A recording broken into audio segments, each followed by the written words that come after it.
গতকাল রাত আজকে সকালবেলা পাকিস্তানের তরফ থেকে বেশ কিছু মিথ্যে এবং ফেক খবরগুলো ছড়ানো হচ্ছে।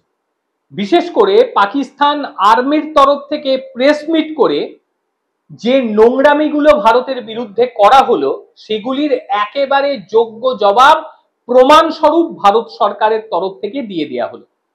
বিদেশ সচিব বিক্রম মিস্ত্রি, তার সঙ্গে ছিলেন কর্নেল সোফিয়া কুরেশি এবং উইং কমান্ডার ভূমিকা সিং। তারা একসঙ্গে সাংবাদিক সম্মেলন করে বুঝিয়ে দিল যে পাকিস্তান ঠিক কতটা নোংরা একটা দেশ আর এরা কতটা নোংরামি করছে ভারতের সঙ্গে। প্রথমত আমরা দেখতে পেলাম যে পাকিস্তান আর্মির তরফ থেকে একেবারে সাংবাদিক সম্মেলন করে জানানো হলো যে ভারত নাকি আফগানিস্তানেও ড্রোন অ্যাটাক করেছে। কতটা নোংরা, কতটা মিথ্যে কথা। প্রথমে কি বলেছিল তারা সেটা শুনে নিন। भारत ने अफगानिस्तान में भी मिसाइल दागे हैं और ड्रोन्स का हमला भी अफगानिस्तान पर किया है। भारत আর এই প্রেস মিটের পর ভারত পাকিস্তানের পাল্টা প্রেস মিট করেছে। বিদেশ সচিব বিক্রম মিস্ত্রি তিনি স্পষ্টভাবে জানিয়ে দিয়েছে আফগানিস্তানে কারা হামলা করে, আফগানিস্তানের সাধারণ মানুষ কাদের দ্বারা আক্রান্ত, সিভিল ইনফ্রাস্ট্রাকচার কারা ভাঙে সেটা আফগানিস্তান খুব ভালোভাবে জানে। কি বলেছেন বিক্রম মিস্ত্রি চলুন শুনে নি। Surprising. And finally, there is this yet again completely ludicrous claim that Indian missiles have hit Afghanistan. Totally frivolous allegation, and I only want to point out that Afghan people don't need to be reminded about which country it is that has on multiple occasions in just the last 1.5 years targeted civilian populations and civilian infrastructure. এরপর পাকিস্তানের তরফ থেকে আরো কিছু তথ্য সামনে আসছিল। Pakistan army নাকি বেশ কিছু ভারতীয় সেনা ছাউনিতে হামলা চালিয়েছে। এইগুলি যে পুরো মাত্রায় মিথ্যে এটাও প্রমাণ হয়ে গিয়েছে। ভারতবর্ষ একেবারে ছবি দেখিয়ে বিষয়টি জানিয়ে দিয়েছে যে পাকিস্তান কিভাবে মিথ্যে প্রচার করছে আর পাকিস্তানের প্ররোচনায় যেন কোনো ভারতীয় পা না দেয় এটা স্পষ্টভাবে জানিয়ে দিয়েছে। শুনুন। In a swift and calibrated response, Indian Armed Forces carried out precision attacks only on identified military targets. These included technical infrastructure, command and control centers, radar sites and weapon storage areas.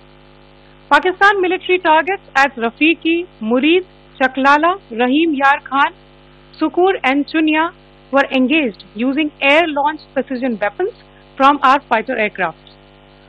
Radar sites at Pasroor and Sialkot Aviation Base were also targeted using precision munitions. While carrying out these responses, India ensured minimum collateral damage.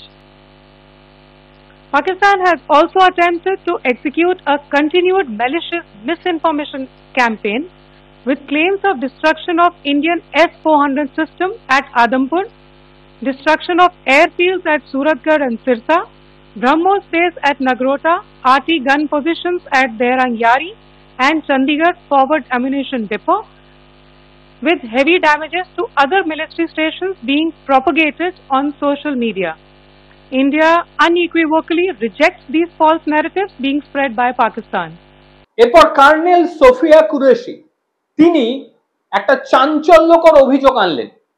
তার অভিযোগ শ্রীনগর, অবন্তিপুর, উধমপুর, বায়ুসেনা আড্ডা, চিকিৎসা ক্ষেত্র, school পরিসর এইগুলোতে Pakistan attack করার চেষ্টা চালাচ্ছে ক্রমাগত।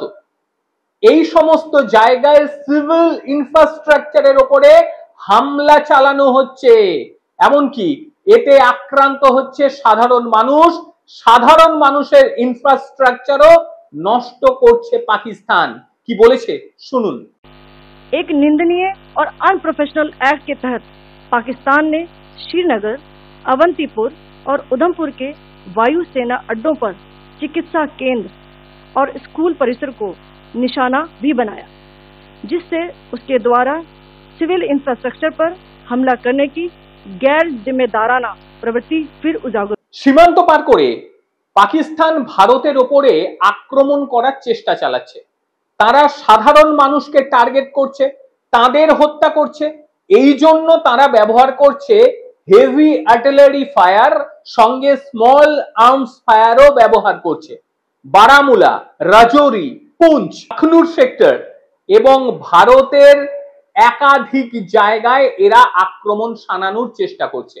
পাল্টা ভারতবর্ষ বেশ ভালোভাবেই প্রতিরোধ তৈরি করে তাদেরকে যোগ্য জবাব দিয়ে দিয়েছে। কি জবাব দিয়ে দিয়েছে সেটা আপনারা প্রত্যেকে জানেন। তার আগে চলুন প্রেস মিটটা শুনে নিই। Pakistan has attempted multiple air intrusions using drones and conducted shelling using heavy caliber RT guns, targeting civilian infrastructure and killing some civilians. Heavy exchange of artillery mortars and small arm fire in Kupwara, Baramulla, Poonch, Rajouri and Akhnur sectors continued. Indian Army has responded effectively and proportionately, causing extensive damage to Pakistan Army. Pak military has been observed to be moving their troops into forward areas, indicating offensive intent to further escalate the situation. Indian Armed Forces remain in a high state of operational readiness. All hostile actions have been effectively countered and responded appropriately. Indian Armed Forces reiterate their commitment to non-escalation, provided it is reciprocated by the Pakistan military. At the end, I would also like to show you a few images of Air Force bases in the Punjab sector and Rajasthan sector, where it is mighty clear that we are debunking the Pakistani claims of causing destruction at these air bases. You can পর আমরা press meet শুনলাম। একেবারে ভারত সরকারের তরফ থেকে সাংবাদিক সম্মেলন করে স্পষ্টভাবে জানিয়ে দেওয়া হয় পাকিস্তান পুরো মাত্রায় মিথ্যের ওপর ভর করে চলছে এবং তারা এতটাই নোংরা যে বাচ্চাদের স্কুল, চিকিৎসা কেন্দ্র এই সমস্ত জায়গায় হামলা চালাতে যাচ্ছে। যদিও ভারতের এয়ার ডিফেন্স ব্যবস্থা অতি উন্নততর থাকার কারণে সমস্ত হামলার জবাব দিয়েছে ভারতবর্ষ। আর পাকিস্তানের তরফ থেকে যে নোংরামিটা করা হয়েছিল, ভারতের নাকি একাধিক সেনা ছাউনিতে হামলা চালিয়েছে তারা, সেটাও যে পুরো মাত্রায় ভুল, সেটাও ছবি দিয়ে প্রমাণ করে দিল ভারতবর্ষ। এই বিষয় নিয়ে আপনাদের ঠিক কি বক্তব্য অবশ্যই জানাবেন। আর ভারতের তরফ থেকে যেভাবে পাল্টা জবাব পাকিস্তানকে দেওয়া হয়েছে এই বিষয় নিয়ে আপনারা আপনাদের বক্তব্য অবশ্যই জানান। প্রত্যেকে ভালো থাকবেন, সুস্থ থাকবেন। আবার দেখা হবে অন্য কোনো দিন অন্য কোনো বিষয়ে। ততক্ষণের জন্য নমস্কার, ভালো থাকবেন।